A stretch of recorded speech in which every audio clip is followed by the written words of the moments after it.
hair coming out of it.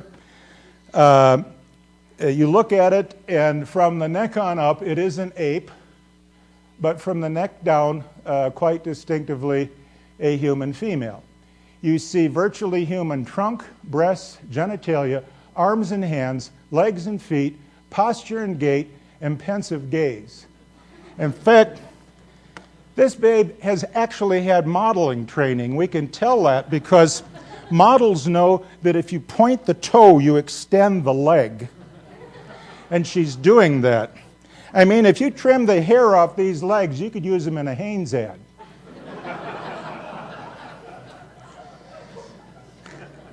Other than an ape head, the only thing about the body you're seeing here that might be the least bit questionable as being fully human are the arms are a little bit longer than you normally would expect to see. Otherwise, completely human. I've sat in the St. Louis Zoo and watched the teachers bring the little children through.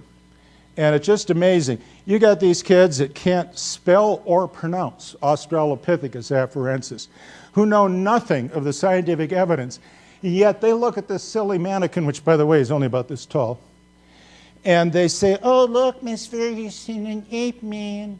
And, of course, Miss Ferguson corrects them. This is an ape woman. It's even politically correct. You can't touch it. So that is the exhibit. Very powerful to communicate that man is a beast using art. Now, let's take a closer look. You know what she's doing, don't you? What is she doing? Thinking.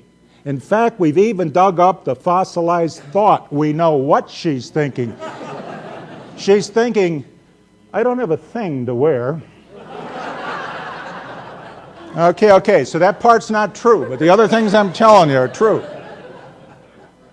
And look at these hands. There's no question you can play piano or violin or type on a keyboard with those kind of hands and fingers.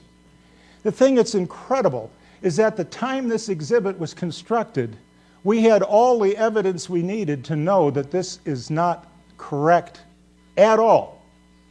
It's a fabrication. I called it to the attention of the St. Louis Zoo, and in the St. Louis Compost-Dispatch, their newspaper, a Post-Dispatch, the zoo responded when I said, you know, we knew that this was not the way the original Lucy looked from the papers of Stearns and Foster, or Stern and Sussman rather than others. The museum came back with this comment. They said, well, we know it's not anatomically accurate, but it conveys the impression we wish to give, so we're not going to change it. That's it. That's science.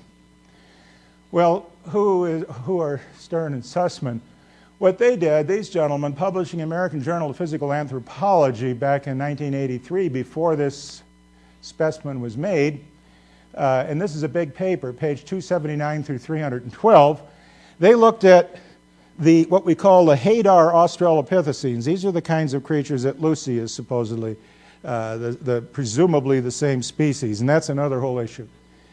I would submit they really don't know what's the same species and what isn't. I could show you a male gorilla skull and a female gorilla skull, and if you did not know them from life, no one could talk fast enough to convince you they're the same species or even the same genera. Because in primates, we get a lot of what we call sexual dimorphism, where the male and the female are strikingly different, particularly in the skull. So who knows? I mean, a lot of these creatures may just be male and female that we're calling two different species, but let's play the game. If we take Lucy-type specimens and you look at the radius of curvature of the fingers, apes that have suspensory adapted hands for grasping limbs have highly curved, long, highly curved fingers that just naturally fit the limbs. They have other specializations too.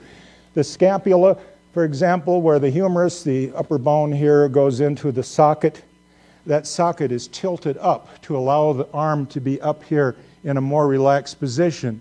For us, when we lift our arm this far, we can't go any further without rotating our whole shoulder blade the rest of the way. And it's because all those muscles in the back are rotating the shoulder blade that it's wearisome to hold your arms up like this very long. But suspensory adapted apes have up-tilted glenoid fossas. That's the thing the shoulder fits into there, or the arm bone fits into. And Lucy has the up-tilted glenoid fossa. I mean, she is a suspensory adapted ape anatomically.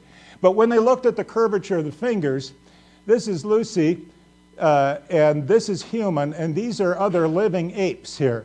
So Lucy is always the circles. And with the exception of this one odd outer layer here that's by itself, you see consistently that the fingers of Lucy are highly curved even by modern ape standards. You would never confuse these hands with human hands. And that's the conclusion of the authors. They said that the hands were surprisingly similar to what we see in the pygmy chimp or common chimp range.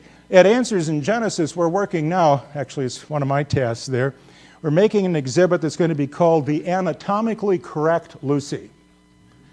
And on one side, we're going to acquire or sort of duplicate a typical museum portrayal, secular museum portrayal of Lucy. I would love to get St. Louis's Lucy.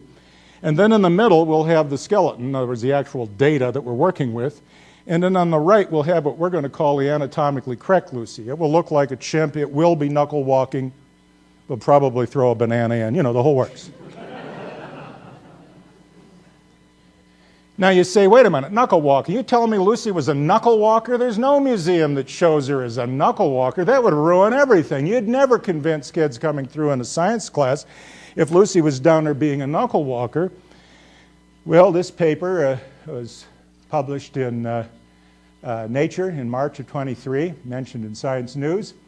And they're talking about two organisms, this one and this one. This is Lucy here, basically Lucy, Australopithecus afarensis. And it said that these creatures had wrists capable of locking the hands in place during knuckle walking. You see, apes don't just walk on their hands. These kids in the classroom, I mean, if I were their teacher, they'd be walking on their knuckles, not on the palm of the hand. Walk on the knuckles, and if you walk on the knuckles, the wrist will collapse. It takes a lot of strength to support your weight on your knuckles. But apes can lock their wrists so that it doesn't require so much force to keep them straight. We don't walk on our knuckles, we walk on our legs no matter what the teacher of the grade school class says. And we have a locking device in our knee. There's a special muscle called a popliteus whose function is to put a couple degree turn between the femur and the tibia